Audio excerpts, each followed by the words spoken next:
Let's talk about Nigeria's northeast, which has become the country's poster boy when we're discussing matters of insurgency and insecurity in general.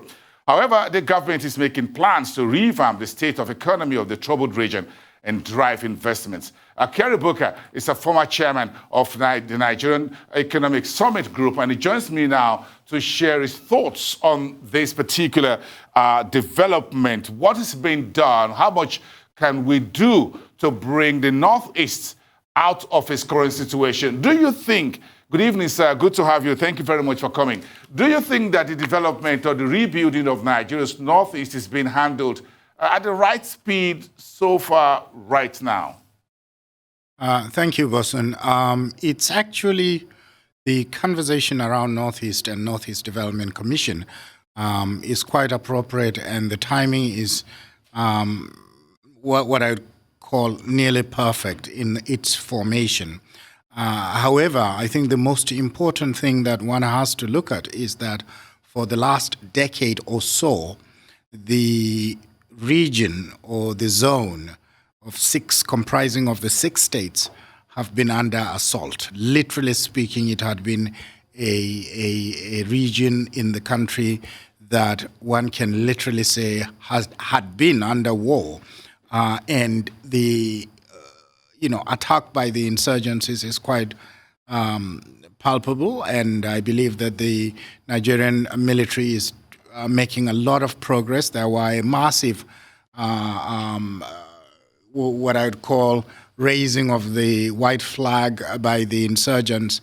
And I believe that NEDC as an organization has, and I haven't seen the document that has been referred to, which is the Stabilization Development Master Plan, but I have personally been involved in the development of the Borno State 10-15-year master plan for economic development. The fundamental things that have been laid out, generally speaking, if you are to develop the Northeast, is, of course, look at where we are and where we want to be. Where we are literally is the reality of, there must be absolute security of life and property.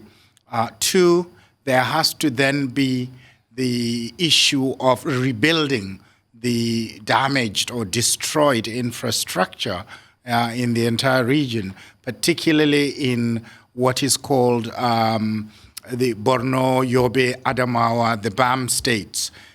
Those have been seriously affected by the insurgents' destruction. And of course, then you need to settle some of the IDPs in that region. I believe majority are in Borno State and Yobe, and of course parts of Adamawa. So essentially, what the master plan should address, if it hasn't yet been publicized, is those fundamental building blocks must be in place. Well, in terms of the master plan and what it entails, what needs to be done, how quickly or how soon do you think we'll be able to put boots on the ground to start rebuilding the Northeast? I think critically speaking, or rather looking at it very critically, one has to consider the situation. The insurgents are not 100% subdued. Therefore, the first and fundamental things around making any effort to invest in development or building the infrastructure back is peace and security in the entire region.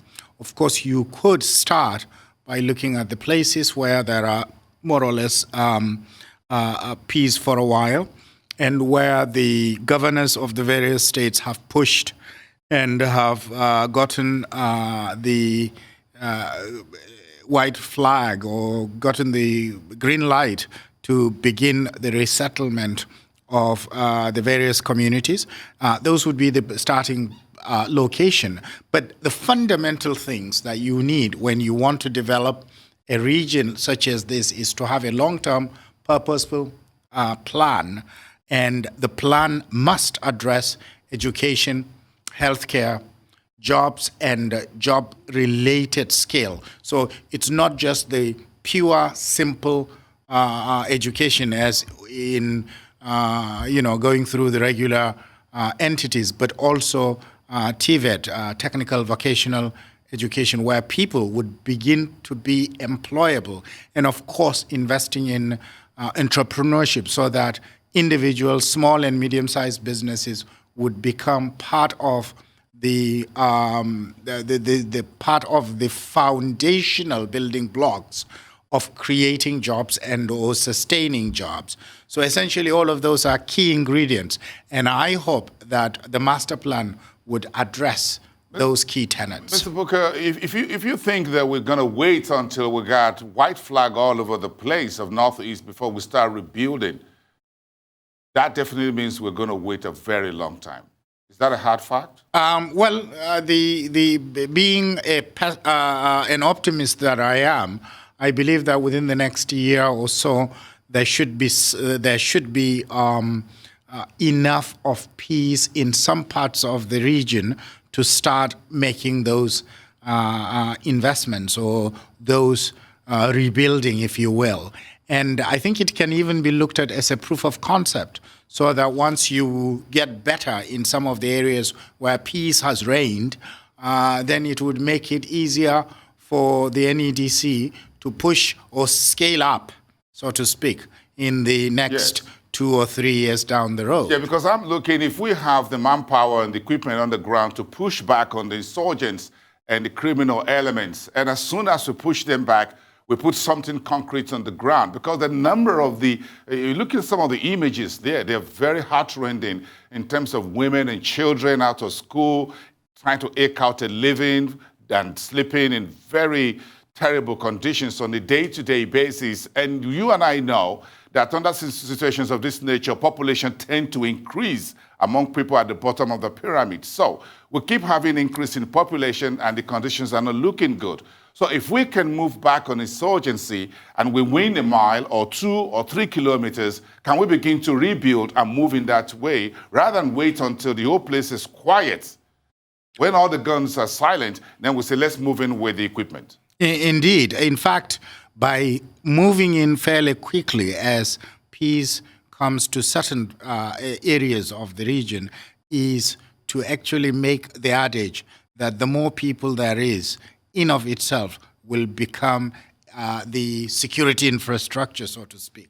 So the quicker we settle the IDPs, the better it is for all of us. And by, there is security in a large crowd, right? So essentially that is it. And then the microeconomies of those places that have been resettled. Remember, the infrastructure is completely gone. So when you resettle these individuals and these families and communities, you have to also bring economic activity into it, whether it is farming or some other value-added services. Industries, things like that. Exactly. Yes. So you create microeconomies by doing that, yes. And that will enhance the livelihoods, and then it gives hope to the next set of communities. So in other words, the Northeast Development Commission, the NEDC, has to work right now with the security apparatus in working together and not just waiting until the guns are silent. Exactly. In my opinion. No, that's how it shouldn't happen naturally. They have to not only, their mandate is to deal with those 6 states. So they have to work with each of those governors, either individually or collectively, and they have to also work in partnership with the security apparatus, both at the national and at the local levels. Because remember, there are also the JTFs and all the other paraphernalia at the local levels. So all of those have to be carried along, and in partnership with those, the most important and fundamental foundational things need to be in place. Kyari Bukar, former chairman, Nigerian Economic Summit Group, and chairman at Sunu Assurances PLC, we thank you for your time tonight discussing the Northeast economic development.